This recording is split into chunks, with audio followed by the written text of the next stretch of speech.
Hi, hello there, and welcome to our video preview of Mario Kart 8 DLC. I'm Matthew Reynolds, Digital Spies Gaming Editor, and I'm joined, as always, by Ben Lee. Hello, Matt. Hi, Ben, how you doing? Yeah, not too bad. How about you? Very good. I'm excited to see some Mario Kart. Yeah, well, I love Mario Kart. Love Mario Kart, and already, like, things are really weird. There's Link.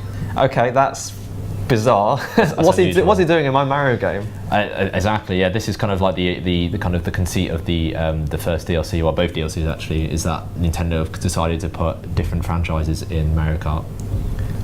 Okay. So yeah, like as you can see here, we've got Link riding a F-Zero themed kart, and we're going to take to some Excite Bike themed track. It's very strange. Yeah, it's this is kind of like the idea behind it. It's just like they've just kind of mushed all these different franchises together. But thankfully, it really works. It's kind of two different DLC packs. I think the first one is themed around kind of Zelda. The next one is themed around Animal Crossing. That's where the headliners are. But they're kind of like a real kind of mix of courses within each one. So you get eight courses. That's 2 cups, and so you start off playing Yoshi's Circuit from the GameCube. Oh, of course. Yeah, as a Double Ash fan. It's an underrated Mario Kart. Yeah, it is absolutely. It's one of my favourites. Yeah, it's we were doing our kind of like course roundup earlier this year, kind of like our 10 best Mario Kart courses from the entire franchise, and the GameCube games like kept popping up. You know, there's good courses to go back to, and this is one of our favourites, I think. This is very similar to What to Remember. Yeah, it includes like the shortcuts and stuff like that. Yeah, and as you can see there, I'm a bit rusty, as much as I enjoyed Yoshi's Circuit back in the day. But it's kind of like as you remember it. There's also another kind of recent-ish course remake of Wario Goldmine from the Wii, which is really cool, kind of like roller coaster-esque track through all these like caverns and things like that. And there's also Rainbow Road from the SNES era. It's a classic track. Yeah, which is really cool, and they've kind of added thwomps that kind of, well, I think they were in the original, but they like when now they smash into the ground, they make it kind of like wavy. Nice. They can do stunts off those. So the DLC includes like a handful of like retro tracks like the main game does, but the most interesting thing is that they've added like tracks based on like classic Nintendo games, and probably my favourite of the bunch is for Excite Bike.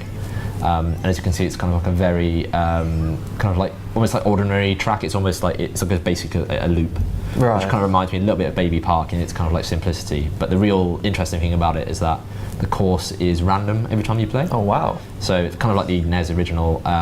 The ramps, the position of them, the heights and stuff, they all change every time you load up the course. That's a really neat idea. Which is really cool. Because that was an Excite Bike, and the fact that they've kind of brought it into Mario Kart, it shows that they're not phoned it in. They've actually, worked hard to maintain the essence of the kind of the franchise that they're kind of basing it on. Yeah, where they're cherry picking from. So there's that, which is like really cool, and there's also the F-Zero track, Mute City, which does kind of like a similar thing. So this track is about speed essentially. So there's like little speed ramps all over the place.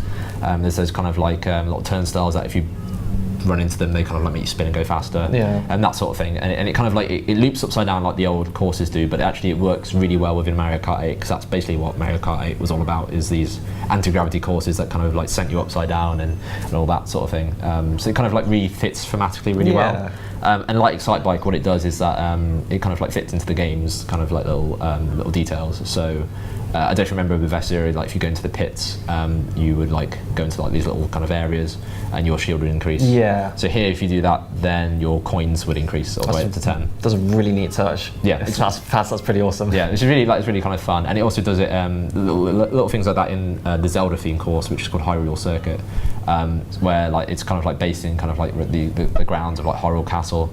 And one of the cool things is that instead of coins, you have rupees to collect, which is that's great. Yeah, I think it shows like they really kind of thought about how these things should really fit together within Mario Kart 8, because all the courses have like loads of little neat ideas anyway. So to kind of make it fit within the games they're based on, it's really smart, and it kind of just makes it a really joy to revisit and think, okay, yeah, this is how these games were originally, even if they are in this different game.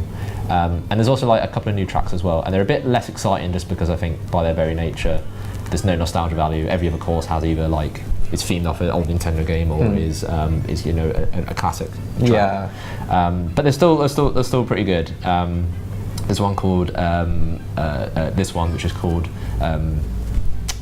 Dragon Driveway. That's the one, which is kind of like a windy track which goes alongside the like kind of through a dragon.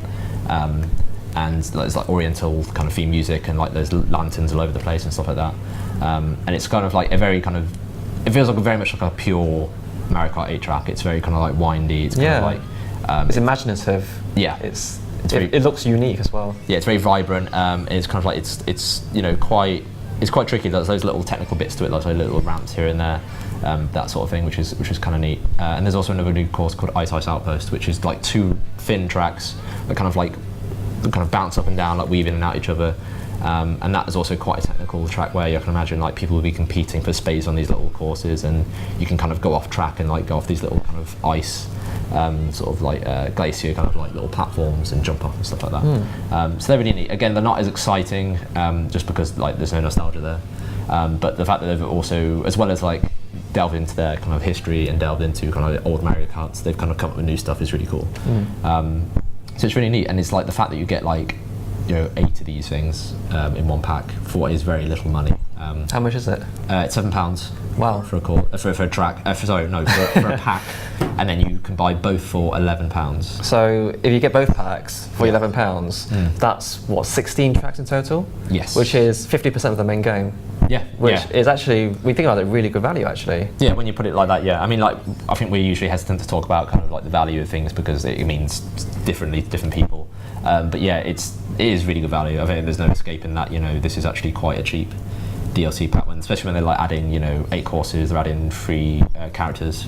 So they've got Link, Tanuki Suit Mario, and Cat Peach, and also like 4 different vehicles, including like the Blue Falcon, and there's a bike which is styled like Epona from Zelda. And the next set of courses, the next DLC pack will have Animal Crossing themed stuff, and I'm sure they'll mine other games to kind of come back.